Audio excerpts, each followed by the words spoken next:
Pride and Prejudice. By Jane Austen. Chapter 33.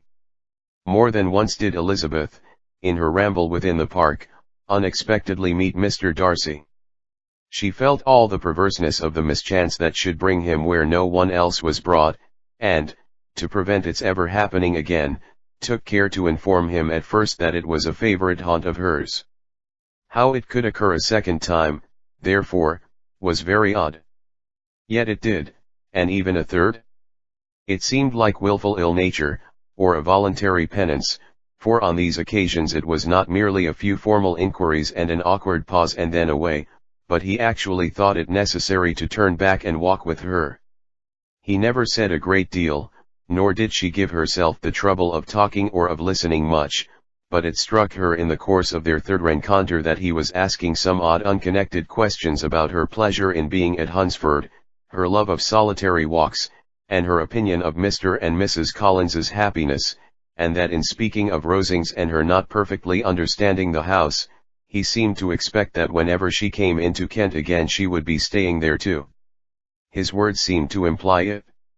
Could he have Colonel Fitzwilliam in his thoughts? She supposed, if he meant anything, he must mean an allusion to what might arise in that quarter. It distressed her a little, and she was quite glad to find herself at the gate in the Pales opposite the parsonage. She was engaged one day as she walked, in perusing Jane's last letter, and dwelling on some passages which proved that Jane had not written in spirits, when, instead of being again surprised by Mr. Darcy, she saw on looking up that Colonel Fitzwilliam was meeting her. Putting away the letter immediately and forcing a smile, she said, "I did not know before that you ever walked this way." "I have been making the tour of the park," he replied, "as I generally do every year, and intend to close it with a call at the parsonage." "Are you going much farther?" "No, I should have turned in a moment." And accordingly she did turn, and they walked towards the parsonage together. "Do you certainly leave Kent on Saturday?" said she. "Yes, if Darcy does not put it off again. But I am at his disposal. He arranges the business just as he pleases. And if not able to please himself in the arrangement, he has at least pleasure in the great power of choice. I do not know anybody who seems more to enjoy the power of doing what he likes than Mr. Darcy." "He likes to have his own way very well," replied Colonel Fitzwilliam. "But so we all do.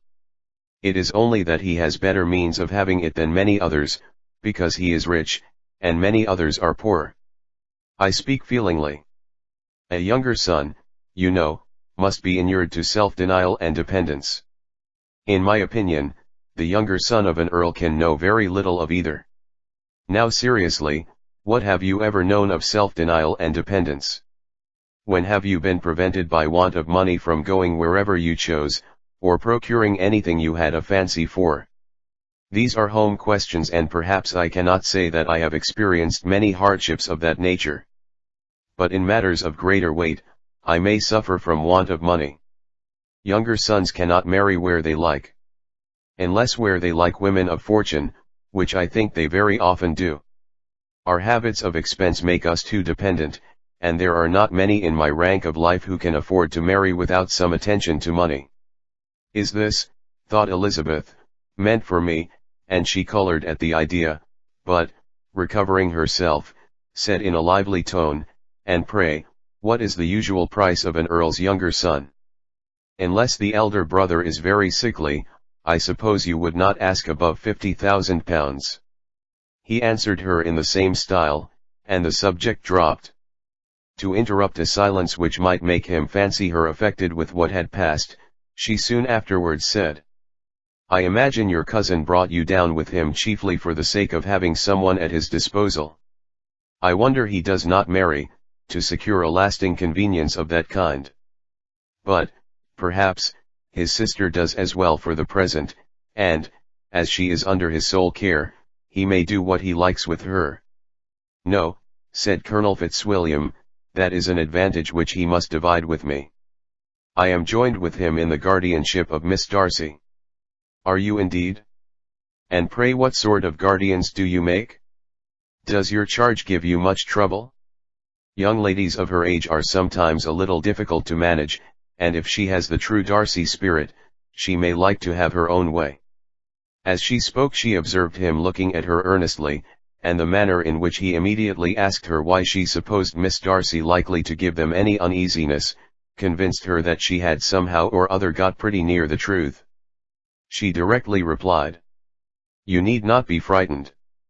I never heard any harm of her, and I dare say she is one of the most tractable creatures in the world. She is a very great favourite with some ladies of my acquaintance, Mrs. Hurst and Miss Bingley. I think I have heard you say that you know them." "I know them a little. Their brother is a pleasant gentlemanlike man. He is a great friend of Darcy's." "Oh, yes," said Elizabeth drily, "Mr. Darcy is uncommonly kind to Mr. Bingley, and takes a prodigious deal of care of him." "Care of him?" "Yes, I really believe Darcy does take care of him in those points where he most wants care. From something that he told me in our journey hither, I have reason to think Bingley very much indebted to him. But I ought to beg his pardon, for I have no right to suppose that Bingley was the person meant. It was all conjecture." "What is it you mean?" "It is a circumstance which Darcy could not wish to be generally known, because if it were to get round to the lady's family, it would be an unpleasant thing. You may depend upon my not mentioning it. And remember that I have not much reason for supposing it to be Bingley. What he told me was merely this, that he congratulated himself on having lately saved a friend from the inconveniences of a most imprudent marriage, but without mentioning names or any other particulars, and I only suspected it to be Bingley from believing him the kind of young man to get into a scrape of that sort, and from knowing them to have been together the whole of last summer." "Did Mr. Darcy give you reasons for this interference?" "I understood that there were some very strong objections against the lady." "And what arts did he use to separate them?" "He did not talk to me of his own arts," said Fitzwilliam, smiling. "He only told me what I have now told you." Elizabeth made no answer, and walked on, her heart swelling with indignation. After watching her a little, Fitzwilliam asked her why she was so thoughtful. "I am thinking of what you have been telling me," said she. "Your cousin's conduct does not suit my feelings. Why was he to be the judge? You are rather disposed to call his interference officious. I do not see what right Mr. Darcy had to decide on the propriety of his friend's inclination, or why, upon his own judgment alone, he was to determine and direct in what manner his friend was to be happy. But," she continued, recollecting herself, "as we know none of the particulars, it is not fair to condemn him. It is not to be supposed that there was much affection in the case." "That is not an unnatural surmise," said Fitzwilliam, "but it is a lessening of the honor of my cousin's triumph very sadly." This was spoken jestingly, but it appeared to her so just a picture of Mr. Darcy, that she would not trust herself with an answer, and therefore, abruptly changing the conversation, talked on indifferent matters until they reached the parsonage. There, shut into her own room, as soon as their visitor left them, she could think without interruption of all that she had heard. It was not to be supposed that any other people could be meant than those with whom she was connected. There could not exist in the world two men over whom Mr. Darcy could have such boundless influence. That he had been concerned in the measures taken to separate Bingley and Jane she had never doubted, but she had always attributed to Miss Bingley the principal design and arrangement of them. If his own vanity, however, did not mislead him, he was the cause, his pride and caprice were the cause, of all that Jane had suffered, and still continued to suffer. He had ruined for a while every hope of happiness for the most affectionate, generous heart in the world, and no one could say how lasting an evil he might have inflicted. There were some very strong objections against the lady, were Colonel Fitzwilliam's words, and those strong objections probably were, her having one uncle who was a country attorney, and another who was in business in London. To Jane herself, she exclaimed, there could be no possibility of objection, all loveliness and goodness as she is, her understanding excellent, her mind improved, and her manners captivating. Neither could anything be urged against my father, who, though with some peculiarities, has abilities Mr. Darcy himself need not disdain, and respectability which he will probably never reach.